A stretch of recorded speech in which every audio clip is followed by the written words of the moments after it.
Hey guys, and welcome back to the channel. Today we're going to take a look at what it takes to replace the temperature sensor in this Smokin-It smoker. This one's broken. This thing gets so hot, it'll turn your smoked salmon into Arctic char.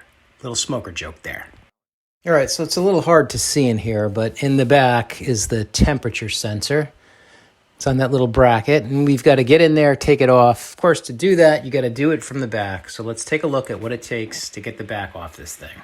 All right, when you get the back of this thing off, not surprisingly, you've got some insulation in there. So we took off the back, and the first piece, just documenting what where the wires are, and then we'll keep going. All right, with the back of this thing off, this is all there is to it. So the bottom line is, the controller for that temperature unit is up there. We're gonna take that out and basically it passes through there. So we're gonna get that silicone off of there and take one out, put the new one in. Should be easy.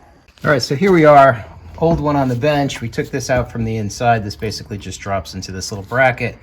Cut the wire so we didn't have to fool with taking it apart inside the case.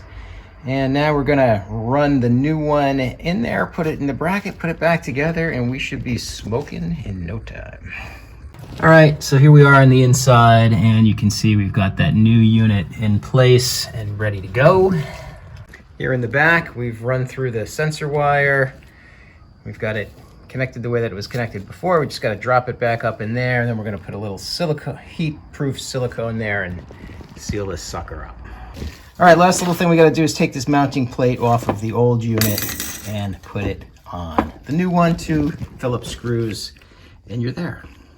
All right, so a couple of minutes later, we got the new unit in place. We re-siliconed the old falling apart silicone. We're gonna let that set up, put the insulation back in, and we're gonna be smoking. We're gonna be done. All right, here we are all buttoned up and ready to smoke. So we gotta let that silicone dry for 24 hours, but after that, my buddy Kevin will give me a heads up and let me know if that fixed the problem.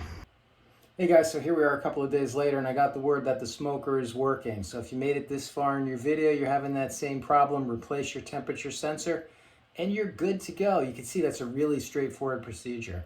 Hey, do me a favor, if you like my content, subscribe to the channel, give me a like, and we'll see you again soon. Thanks.